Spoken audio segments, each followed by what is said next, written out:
Good morning.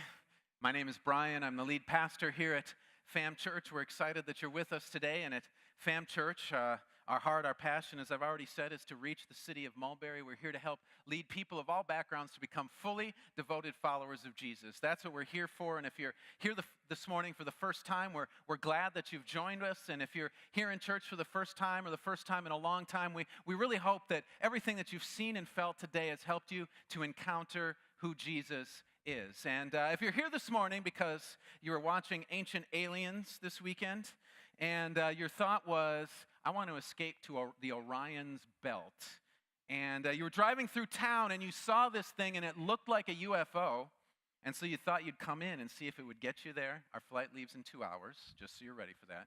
No, I'm just kidding. This building does look like a UFO, but unfortunately it's not leaving the ground. You guys are like really dead this morning. What is the deal? Come on, okay? It's Father's Day. You should be happy, right? All right, we're continuing our series called Caged this morning. There's not a special Father's Day message. I'm sorry, there's so many things you can say about fathers, okay?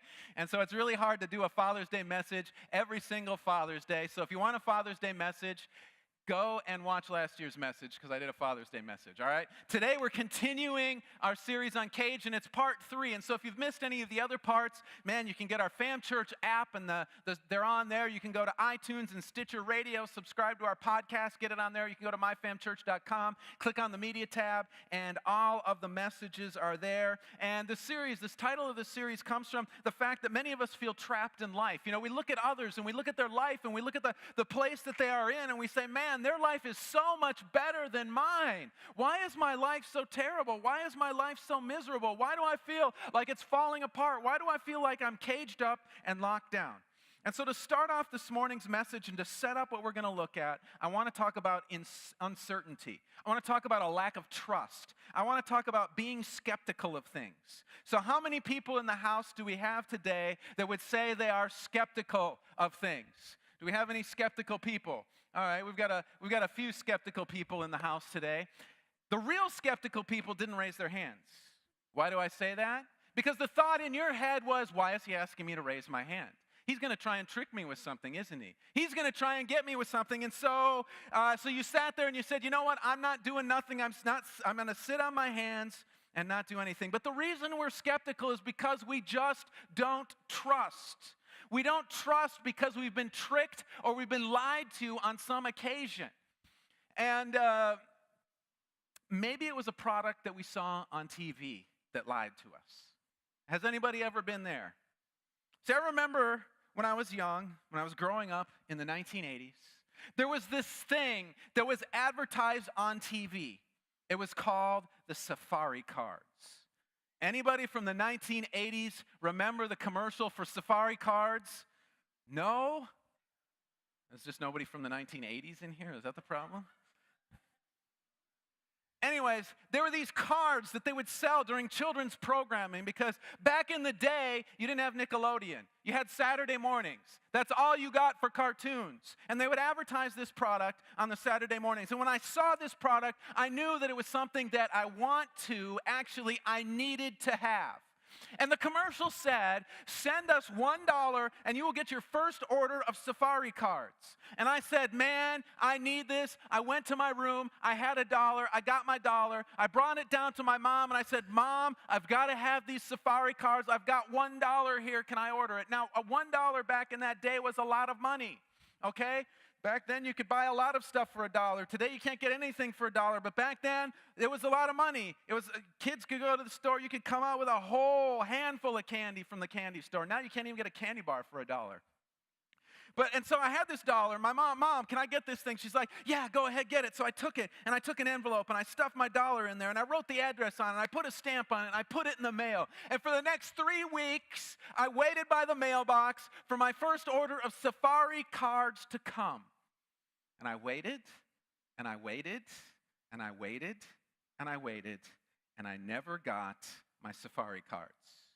My only $1 was gone. And ever since that day, if I see a product that's sold only on TV, I do not buy it. I do not trust only, let me go into the store and see it and touch it, man. Don't tell me I can order it through the mail because I'm not believing you because I got lied to when I was like 7 years old, and that's lived with me and traumatized me for all of my days. But see, a lot of us, we're the same way when it comes to God, aren't we? We are skeptical of God and we don't trust Him with everything. Now, most of us, we trust God when it comes to something like salvation, right? We believe that God's going to get us to heaven one day. I don't hear many Christians walking around saying, man, I just don't know God. He's not going to be able to get me there. I don't know if He's good enough. I don't know if He's got everything that it takes to get me to heaven. As a matter of fact, we have the opposite problem. There's so many people out there that think they're getting into heaven that maybe should stop and say to themselves, am I going to make it? Because everybody thinks they're going to get there. It doesn't matter what they're doing. But see, we can trust God with that, but there's other areas of our lives that we don't trust God with, is there? Like parents. How about your kids? Do you trust God enough to turn your children over to God? Most parents these days don't think God is competent enough to take care of their kids because they're smarter, because they're wiser, because they've got better plans for their kids than God. And so they'll say to God, you know what, God, you can take care of other areas of my life, but the kids, don't worry about the kids. I've got the kids. You don't need to take care of the kids. It's really hard to trust God with your kids. Or how about trusting God with our money? You're like, oh no, He didn't say that, did He? Yes, I did. We have a hard time trusting God with our money and our finances. And I think the general reason is because God says you got to give it. And we're saying to ourselves, no, we don't. And so we can't trust God with our finances. Other things that we don't trust God with, those of you who are single in here, your dating life. We know that God has said that we should look at the heart first and where they are as far as their walk with Jesus if we're a follower of Jesus. But when it comes down to it, how do we decide who we're going to date? Who we're going to go out with? Are they hot or are they cute? Those are the two things. And if they fall into one of those two categories, it's on, right? It don't matter what Jesus said. She's hot. He's cute. And we make our dating choices like that. But what we have to understand is that God doesn't want us to just trust Him with some things. He wants us to trust Him with everything. And until we completely trust Him with all of our lives, we are never going to be complete. Until we can break free of the cage that says you cannot trust God, we're not going to be who Jesus has designed us to be. And so if you're a follower of Jesus and you've been thinking that your life is not complete, the reason why could be that you're trapped in this cage of doubt. And can I tell you, it's not me standing up here on the stage and pointing a finger at everyone in this room saying, hey, you got to be more trusting of God. I could point the finger right back at me. One of the biggest areas of my life that I fell short in when I was younger was my dating life. In my 20s, it was like there weren't any good Christian women, okay? Or there weren't any hot Christian women. I don't know what it was. But I know I had this one job, and I told this story in another message, and so go back and listen to all of my messages and find it somewhere in there. I'm not going to tell the whole story this morning. But I was working at this job, and this girl started working there, and every guy thought she was gorgeous, okay? Every guy wanted to date her. But she, for some reason, wanted to date me. And I was all about that. Why? Because she was hot, and everybody else thought she was hot. But that was a really, really bad plan, and that decision set me back in my life and my walk with God. Now, the dating life is not a problem today, okay? I'm not still dating unchristians. Hopefully, my wife's going, I hope not. But there's other areas. It's like, I look at the church, and think about Fam Church, and I say to myself, man, God's got this. This is God's church. But I get so just frustrated and just watching things that are going on and things that are happening. And I just say to myself, God, I don't think you got this. I don't think I can trust you to take care of the church because of how things are going. I've got this plan right here, and it's a way better plan. It's a way better thing than you've got going on right there.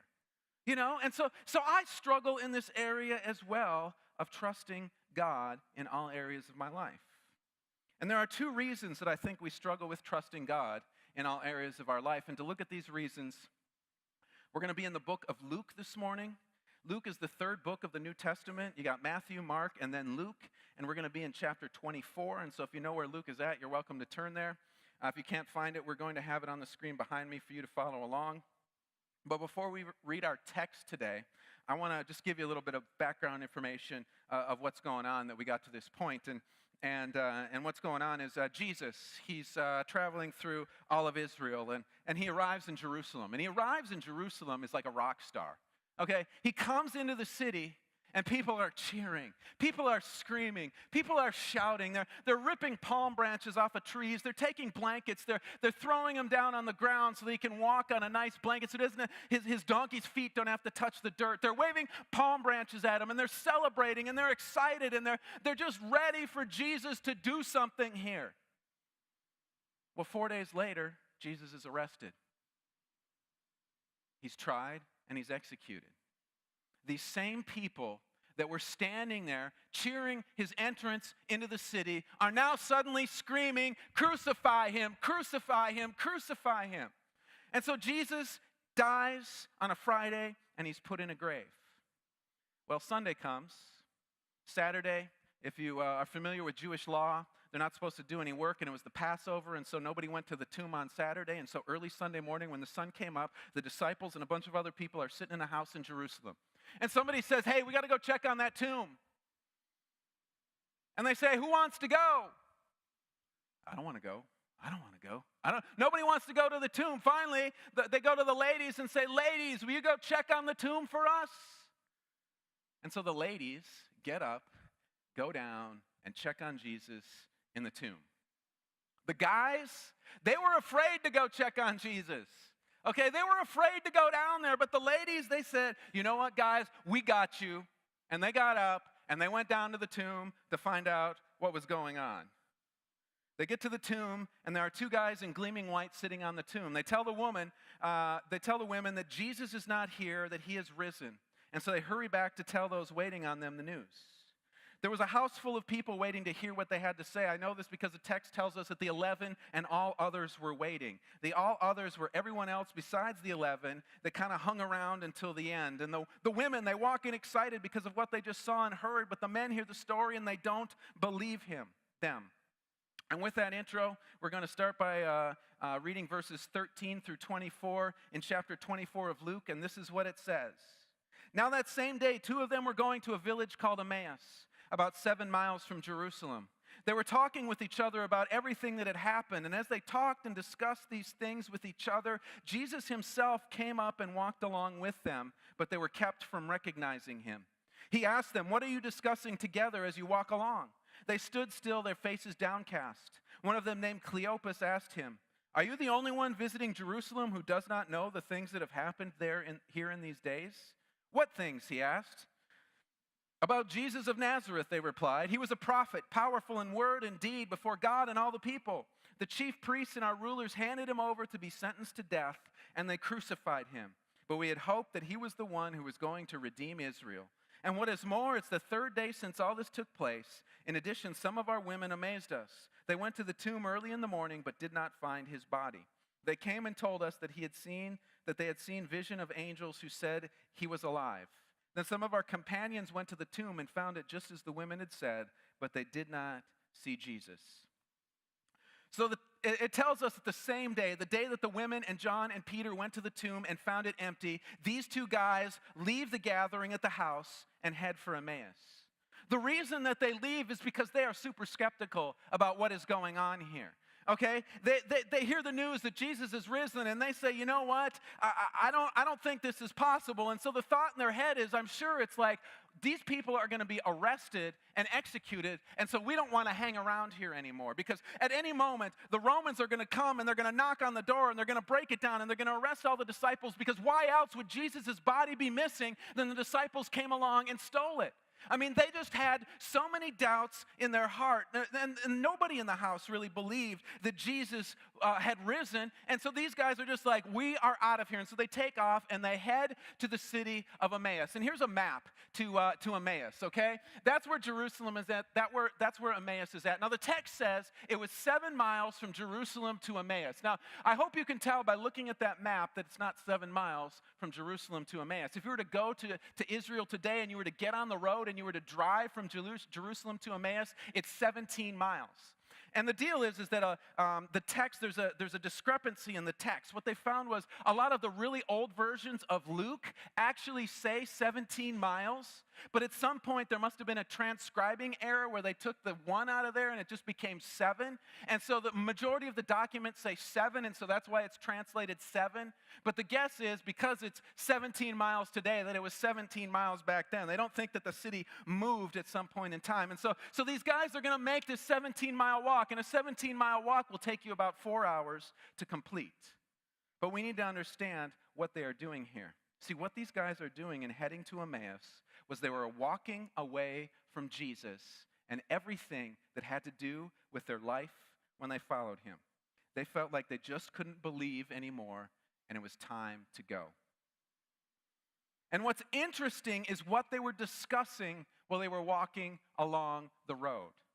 You see, they were talking about what happened with Jesus in Jerusalem. They were having conversations about God. And do you realize that we can have conversations about God, that we can be talking about Jesus and walk away from him, move in the opposite direction that he is moving?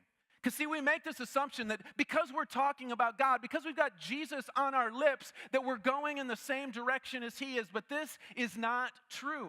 We can totally walk away from God and talk about Jesus the whole time that we are doing it. But here's another thing I see. Anytime we do walk away from God, Jesus comes after us. See, Jesus went after these guys when they were walking away. Every time I have walked away from God, every time I've walked in the opposite direction as him, he has pursued me, and he does the same thing with these guys here. Jesus came and pursued them as they headed down the road going in the opposite direction. So here they are. They're walking down this road. They're having a conversation, and Jesus walks up. Have you ever been at the mall, at work, or even standing in the church lobby having a conversation with someone, and a third party joins in the conversation? It's kind of awkward sometimes, isn't it? It's like the person just jumps in the middle of a conversation. They don't know what you're talking about. They throw all kinds of things out there that you're like, what is your problem? It has nothing to do with what we're talking about. But because they butted into your conversation, you get kind of ticked off. Well, that's what happens here. These two guys are walking along. They're having a conversation about Jesus, and suddenly a guy walks up and interrupts their conversation. And these guys, they don't know it's Jesus. They don't recognize him as Jesus. And so they get ticked off at him. And it's kind of funny. You would think guys who had spent time with Jesus, who had eaten with Jesus, who had studied with Jesus, who had traveled with Jesus, would recognize him when he walked up to them, but they did not recognize him. And part of the reason I believe they were kept from recognizing him was because they didn't believe the story of the resurrection that the women had told. How did that keep them from recognizing him? Because many times you get what you expect in life. Do we realize that? If you're going to go someplace, you're going to a party tonight, and your thought is, this party is going to be boring, this party is going to be lame, this party is going to be stupid. When you get to the party, guess what it's going to be?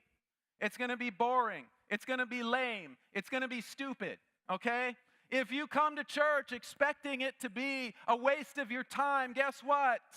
When you leave here, you're going to feel like you wasted your time because that's what you expected. If you expect every time you get out on the road, there's a bunch of idiots out there driving, you're going to run into a bunch of idiots every time you're out there driving. See, we get what we expect in life. And these disciples, they were walking down the road. They expected Jesus to be dead. And so when Jesus walks up to them and starts having a conversation with them, they can't recognize him because they don't expect him to be there. And we got to be careful with our expectations because I feel like many times we don't expect Jesus to show up in situations. We don't expect Jesus to intervene in situations and circumstances. And many times then that's what we get out of those situations and circumstances is that we get Jesus not intervening, Jesus not coming and moving and working. We need to change our expectations if we want to see Jesus move and work in our situations of life. Even when we hear firsthand the stories about Jesus, that doesn't set us free from the cages, though, of not trusting because we don't think we can believe them, and it further solidifies the cage around us. The text gives us two things that I think lock us into this cage of doubting God and not trusting God. And the first thing I see here is that they are in a hurry, they are busy, they've got places to go, they have a hectic pace of life, and it causes them to miss Jesus. Have you ever missed things because you've been in too big of a hurry? Like my glasses. I come home, I take my glasses off, and I'll set them in the same spot usually. Well, sometimes I'll take them off and set them in different spots. And what usually happens is we'll have to leave the house quickly for something, and I'll go to the spot that I normally set my glasses, and they won't be there. And so I'll be in a hurry, so I'll start hurriedly looking for my glasses. And I won't be able to find them. It's like, something came, like I saw this show about this evil gnome that was attacking people out in California last night. It was really strange, okay? It was it was supposed to be a true story. I don't know what the deal was. But anyways, I'm like, somebody stole my glasses. They moved them. And so I'll run through the house again really quickly, can't find them. By this time, I'm running really late, and I'm saying to myself, oh man, now I am super late, and I can't find these stupid glasses. Well, it's finally when I take the time, and I slow down, and I look, and I pay attention, that I actually find the glasses. And I'll usually find them in a spot that I looked really quickly, but didn't see them because I was in too big of a hurry. See, these men were in a hurry. How do I know that? First of all, they had to walk 17 miles. Okay, are you like me? If you've got to walk a long distance, do you let's get this moving, let's get this moving. I mean, if I've got to walk a long way, I walk fast. Even when I don't have to walk a long way, I walk fast. Last night, Dana and I were walking around our neighborhood, and she's like, you take one step for every two I've got to take. I can't help that. I want to move fast. Let's get it going. Let's walk. But they had to walk, and they were probably walking fast to cover the 17 miles that they had to cover. Plus, I'm sure that they were trying to avoid walking in the hottest part of the day. The report of the body being gone from the women came at sunrise. The walk took about 4 hours, so they probably left Jerusalem not long after sunrise, and they would have had to move fast so they could get to Emmaus before noon to avoid the heat. Second, I think that they wanted to get out and away from Jerusalem as fast as they could because Jesus' body was missing. They were waiting for the Romans to come kick down the door and arrest some people. They valued their life and wanted to keep it, so they got as far away from Jerusalem as fast as they could.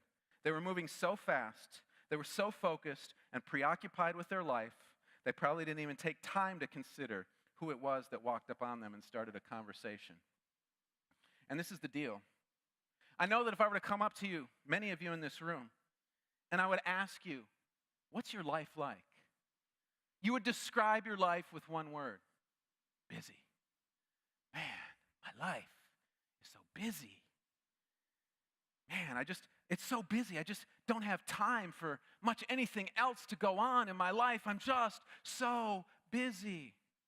I mean, I struggle to get sleep because I've got so much going on late, and then I've got to be up early, and I struggle to get to places on time because I've got so much crammed into my day, and it's just a struggle. Can I tell you that busyness is one of the biggest weapons that Satan uses against believers? Satan knows that if he can keep us busy with our jobs, busy with our kids, busy with our extracurricular activities, busy with all of this other stuff, he can keep us from making any sort of impact in this world. And so he will keeping us busy is the next best thing to pulling us away from God. Because keeping us busy keeps us out of what God has for us.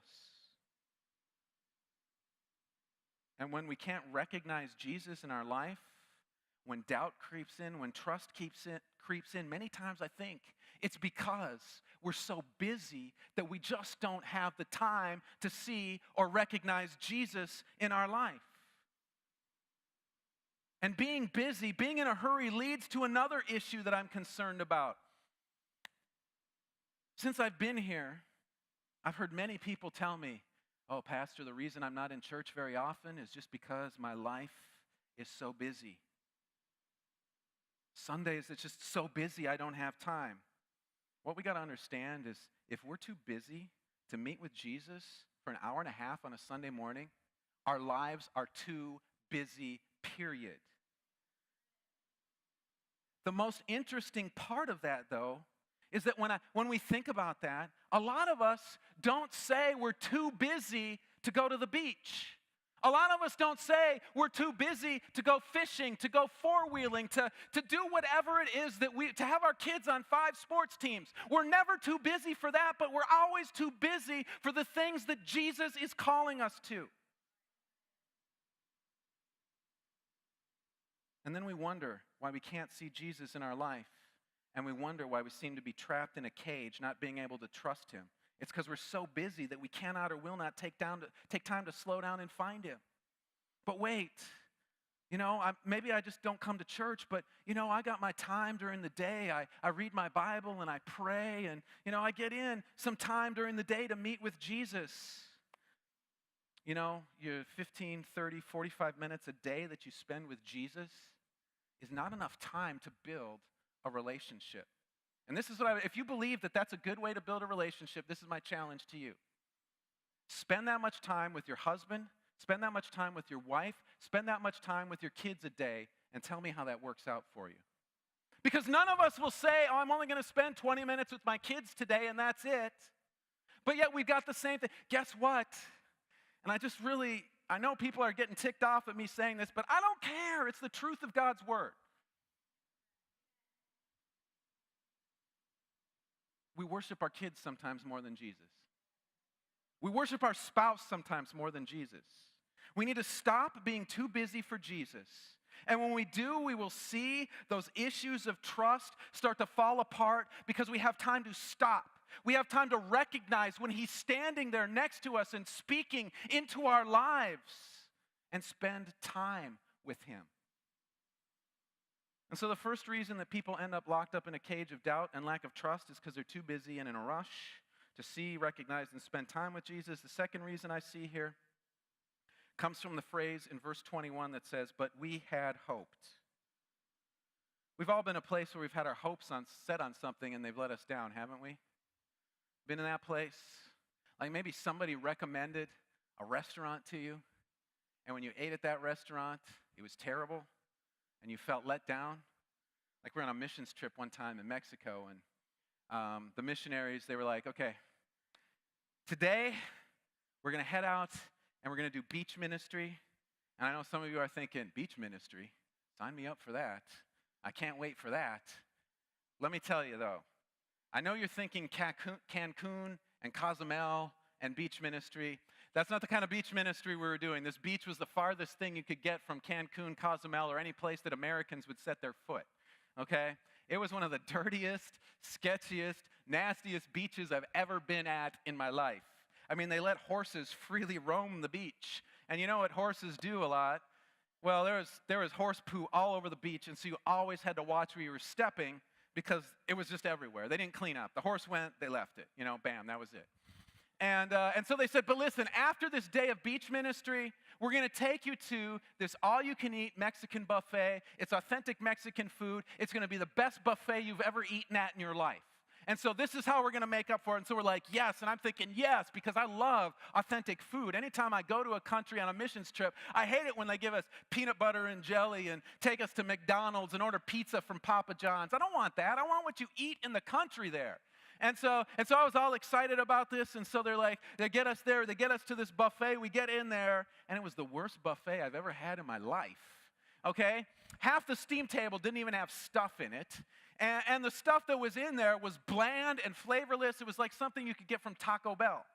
And I just left there completely and totally disappointed, completely and totally let down, completely and totally lied to. I mean, I felt like I couldn't trust anything these missionaries said after this point because of what they said.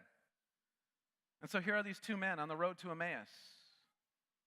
It says that they had hoped Jesus was going to be the one who would redeem Israel. Now, some of you are probably thinking, what's the problem? He did. See, they had a different idea of what it meant for Jesus to redeem Israel.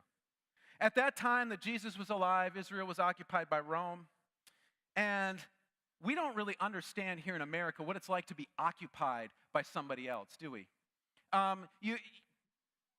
The closest maybe we can come is thinking about something like the events that happened in Orlando last weekend, where that gunman went into that place where he was in control of the situation, and he didn't give other people a choice and took people's lives regardless of the decisions that they wanted to make in the situation. And that's kind of what it's like to be occupied. You've got this country that's over you, and you can't do what you want, you can't say what you want, you can't be who you want. You have to be submitted to the government authority that's over you. And that's where the Jews were at, and the Jews hated being in that spot. Well, what happened was that there was all these prophetic books written, and if you page to the Old Testament, you can find Isaiah and Jeremiah and some of these guys. They were all prophets, and they spoke about a time when a man was going to come and was going to redeem Israel and set them free. Well, what happened was a lot of the Jewish leaders at the time, they read those texts, and they took those texts, and they applied them to promises of their time.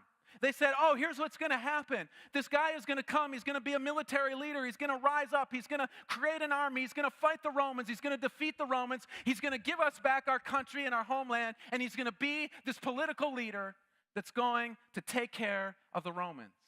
That's what the Jews expected. That's even what Jesus' followers expected in this situation. And you could see this in last week's message when I mentioned how the disciples were in an argument who was going to be at Jesus' left and right. It was because one of them wanted to be vice president and the other one wanted to be secretary of state. They thought that Jesus was going to be the next king of Israel, and they wanted to sit on his left and right. They didn't think about heaven. They didn't think about anything eternal. They were just thinking about this time and now. See, they were looking for a short-term freedom, but Jesus was looking to set them free eternally. Their perspective, their hopes, their expectations were one thing, but they got something completely different. And this is why people get in a cage of not trusting, because they thought God was going to do something a certain way, but he didn't do it. See, what we do is we take our preferences and we turn them into promises from God. But the thing is, maybe God never promised what we preferred him to do all along. We read into his promises, and then because of that, we conclude, well, God, you didn't fulfill your promises because this didn't happen, that didn't happen, you let me down. See, we have to realize that when things don't go our way, it's because they are going God's way, and his plans are greater than our plans. And I think many of us will look at this text from today and we'll say to ourselves, yeah, but these guys, they were walking with Jesus, they should have gotten it. If you think that they should have gotten it and they should have understood and they shouldn't have doubted, but you have a right to doubt, there's a problem there. It's you believe that, oh, I'm more spiritual than they are. I'm more in contact with God than they are. Can I tell you that Jesus didn't do what they wanted him to do? Jesus didn't do what we wanted him to do because what we want him to do is so insignificantly small compared to the plans that he wants to fulfill in our lives. We need to quit looking at what we want God to do as his promises to us. See, God never promises to answer our prayers the way we want them to be answered. God never promises that our life would be smooth with no bumps or problems. You want to know what Jesus promised? John 16:33. I have told you these things so that in me you may have peace. In this world you will have trouble. What have we been promised? Trouble. Jesus didn't promise us a new car. Jesus didn't promise us health, wealth, prosperity, and a great life. Jesus said, in this world you will have trouble, but take heart, I have overcome the world. But we don't want to hear that. What did Jesus do to bring all these guys back, these two guys back that he was walking with? We're going to read verses 25 through 35. And this is what it says. He said to them, how foolish are you, and how slow to believe all that the prophets have spoken. Did not the Messiah have to suffer these things and then enter his glory? And beginning with Moses and all the prophets, he explained to them what was said in all the scriptures concerning himself. As they approached the village to which they were going, Jesus continued on as if he was going further. But they urged him strongly, stay with us, for it is nearly evening. The day is almost over. So he went in to stay with them. But when he was at the table with them, he took bread, gave thanks, broke it, and began to give it to them.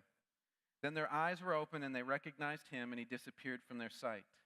They asked each other, were not our hearts burning within us while he talked with us on the road and opened the scriptures to us? They got up and returned at once to Jerusalem. There they found the 11 and those with them assembled together, and saying, "It is true, the Lord has risen, and he has appeared to Simon." Then the two told what had happened on the way and how Jesus was recognized by them when he broke the bread. What did Jesus do for these guys? First, he took them back to Scriptures and went over what had actually been promised. I don't know how far into the journey they were when Jesus met up with them, but my guess is it was pretty early in the journey. And so for a couple of hours, he sat there and he talked to them, and he opened the Old Testament up, and he read verse after verse after verse after verse of what was actually promised by God in the Old Testament, about what God actually said was going to take place. He spoke his promises over and over and over to them to try and get the cloud that was over their head, that was communicating to them that God was about their preferences. He spoke the truth into them. And after hours of them continually hearing God's truth, it finally began to break. They finally had their eyes open. They were finally able to understand because they got rid of their preferences and got a hold of what God actually promised. And then finally they stopped and they listened. It said there in the text that they invited Jesus to come in and sit with them and have a meal with them. They slowed down enough to spend time with Jesus and find out his heart, his passion, his desire. And then their eyes were opened and they could see who Jesus was. And so if we are living our lives in this cage of doubt, if we are living our lives in this cage of doubt and we are saying to ourselves, "Gosh, God, I can't believe, I can't trust your promises. God, I cannot trust you. You're just not trustworthy." Ask yourself those questions. Where are you at? Are you moving so fast in life that you don't have time to hear his voice? Or are you believing promises that he never made? Because once we get those two things straightened out in our lives, once we get those two things straightened out, where we understand his promises and we take time to actually hear his voice, then we're going to be seeing that cage of not trusting Jesus break off, fall off. And I know you're concerned. You're maybe thinking to yourselves, well, maybe this is like that dollar you sent in when you were a kid. Maybe this is something that Jesus is not going to do. Jesus is not the guy on TV trying to sell you something that you're going to send him a check for, and you're never going to get the product in return. See, when we trust Jesus and we know his promises, and we take the time with him, those safari cards that we ordered are going to come over and over again, and we're going to see his promises really fulfilled as we take that time to slow down in life.